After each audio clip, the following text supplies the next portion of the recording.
Hello Emmanuel and welcome to a new video on how to become a digital nomad. Today we'll be talking about time and how to manage it. So time, it's something that it keeps passing by and it never comes back. So it becomes very important for us to try to get the most out of it and try to plan the next days the best we can. So there are basically two things that you have to think about time or periods of time. So there are time that you want to allocate for something per day, and there are time slots or things that have to happen in a specific time and in a specific day. Now you can also think about these two things in two different perspectives. So you can think about them, for example, for work, or you can think about them in the context of having fun or leisure. So here's a couple of examples. For example, it's a time slot for working will be basically having a meeting with a client. A time slot for having fun could be, for example, going to a festival that has to happen, and it happens in a specific time and in a specific day, and also in a specific place. But here's the problem. How do you manage these situations? So let's start with the first situation, which is how you manage time per week, or actually how do you manage time per day. So in this case, we are actually gonna look at the working side. And why? Because because it's the most difficult one, and once you think about work, you can apply the same concepts for leisure, for having fun. And actually, if you have some time or some hours dedicated for work, the opposite of all the remaining hours will be dedicated for yourself or doing whatever you want. So let's think about work, because it's usually something that you have to do. So why would you dedicate always some time to work every day? So obviously the reason is that you don't want to, you have to work for a project and there is a deadline. You don't want to do all the work in the last 2 days. So what you want to do is try to estimate how many hours this project requires, and then try to divide this work in hours and divide it in every day. So what I really suggested here is, once you have your deadline and how much time you have, I suggest you to try to estimate how much work is required in total, somehow in hours. You're not gonna get it right, but don't worry about it. The more you do it, the more you get better at it. Then once you have all these total hours, you're gonna also think about how much time you have to do it. And if, for example, you're thinking about a work of 40 hours and you have 2 weeks, you're gonna try to put 20 weeks for each week. So once you have your week, you're just gonna try to plan the time for 1 week. Why this? Because maybe you're not getting the time right. Maybe it requires more time. Maybe you're actually doing the work much faster than what you thought. And therefore the next week, you're trying to kind of adapt to the situation. So that, it's much better to, having an estimation of the total amount of hours at the beginning, but then this time will adapt to how fast you're going for the work.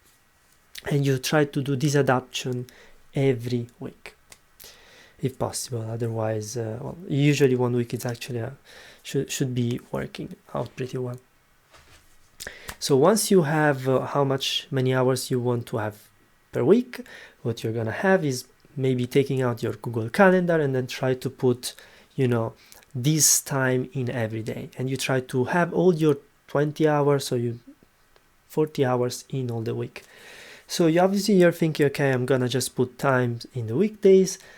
Don't worry, you'll see that you will also find yourself to put time also on Saturdays and Sundays.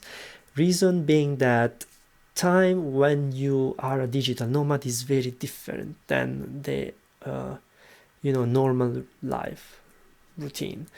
So what happens is that normal days or weekdays kind of blend with the weekends. So there is not gonna be much of a difference between a Saturday night or a Tuesday night, and you'd see that, you know, every day is not gonna be much of a difference. That's really what happens. And okay, so you have your calendar, you put all the time as you want, you do it every week. And yeah, what I also suggest is, for example, divide the work in smaller tasks. Then once you have the task, you try to put them in a Trello board, for example, and try to put the task for every day. Why this is useful, it can be very useful in the case that maybe you are behind and forward, and you can try to adapt it in a much easier way. So for example, if you finish the task before, you know, the 4 hours per day, what you do is, well, you know, I can just go having fun already. If instead you haven't finished, you can decide to things. You can put more hours the next day, or you can work a little bit more this day. But you know, it's very important to keep this adaptation mechanism going on. So and this adaptation mechanism will work per week, in which you try to estimate how much work per week you have to do, and you do this every week. And also with the tasks, you are gonna adapt also every day, making sure that you also try to adapt to, you know, you try to finish the work that you want to do every week with the tasks, and then putting more hours or less hours in the days. So this is how you manage basically, and you create your or allocate time per work. Obviously, you can decide if you want to put them in the morning or in the afternoon. It's totally your decision, and you do other activities for the remaining amount of the time that you have for the day. Okay, let's now think about time slots. What are time slots? These are things that happen in a specific time, in a specific day. You have to do work, or you have to do something at that moment. And usually this is something, an example would be a meeting. It's something that is somehow external. You have some sort of decision, you can move it, you can decide the day and the time, but it's gonna stick in there. You might even try to change the time and the day if you're a little bit late with work, but it's still gonna happen in a specific time, any specific day in the end. Now, so one of the suggestions here is pay a lot of attention of the local time.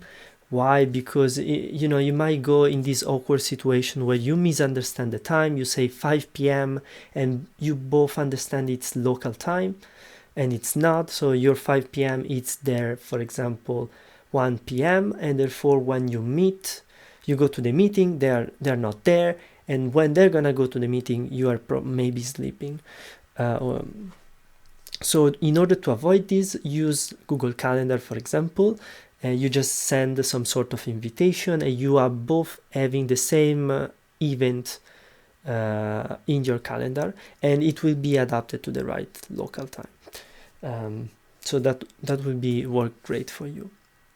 Then you can also attach I think you can attach the link of the meeting in there, so that you just wait for the pop-up to come out, and then you just click on it. Also, what I suggest in this case is to have a room or a quiet place where you can have the meeting without an interruption. So you might have some very understanding clients which they don't mind if something happens, but very high ranked clients, they will look at it and will say, okay, this is maybe not the best guy to ask for this project, let's look for someone else. So high ranked clients will look for the details of weird things happening. And also remember, the digital nomad concept, it's not something that is still really appreciated, and so a lot of people are still kind of worried about it, because they perceive it as a possible risk on their job. Maybe this guy just disappears, or maybe stop working from one day to another. Maybe, you know, something happens to this guy. You know, they think also about that. So do not give them any sort of bad impressions, or awkward impressions, because that they will put the moments that you have you have a face-to-face conversation, they will be the most important moments for them to judge you somehow, and also your work that you're doing. So these were the things that I wanted to say.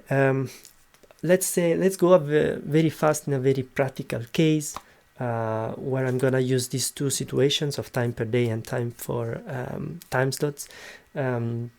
So imagine that, for example, you have this demo that you have to present it to the client. So what you're gonna do is that, the presentation is gonna be in a very specific time and day. So you're gonna set the meeting from the beginning. It's gonna be next Friday, for example, at 4-5 p.m. local time. You used Google Calendar, so you're sure that you got both the right time.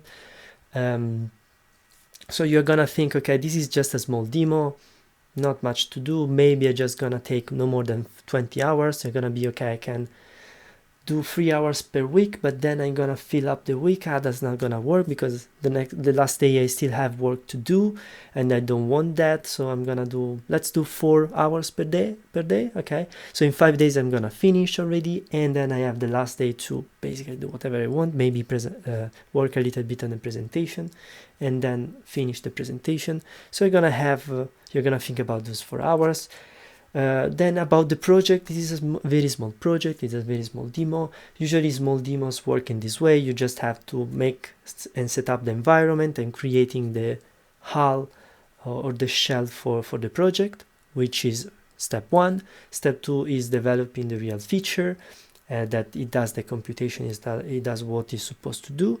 And then step 3 will be adding testing that you can run in front of the client maybe, and show that even with stressful conditions, this thing still works as expected. And it's just a demo, so they usually appreciate the showing of the tests pretty well. And then you try to put the first day you're gonna have the setup, the next 3 days you're gonna have the development of the feature, and the last day you keep it for all adding the tests. And then you have your nice 4 hours per day, and you're gonna try to do that. Then you create all your tickets, you have your Trello board, and you put the setup at the beginning. You put all the things that you want to set up, maybe Python, maybe you need Eclipse to be installed on your machine. You just make sure you just create all the classes, all the design somehow, and then the last 3 days you have the task of creating feature 1, feature 2, feature 3 on the second day. Then third day you're gonna have other features, and then you have the fourth day other features, and then finally testing, and maybe testing of feature 1, 2, 3, 4, 5 all in you have one task for every testing of every feature. That's how a possibility on how to manage, create the time out or manage time when you have working conditions. So this is actually what I wanted to talk about in this video. I hope that you enjoyed, that you like what I was talking about, that you like the content, and if you do, please smash the like button down below.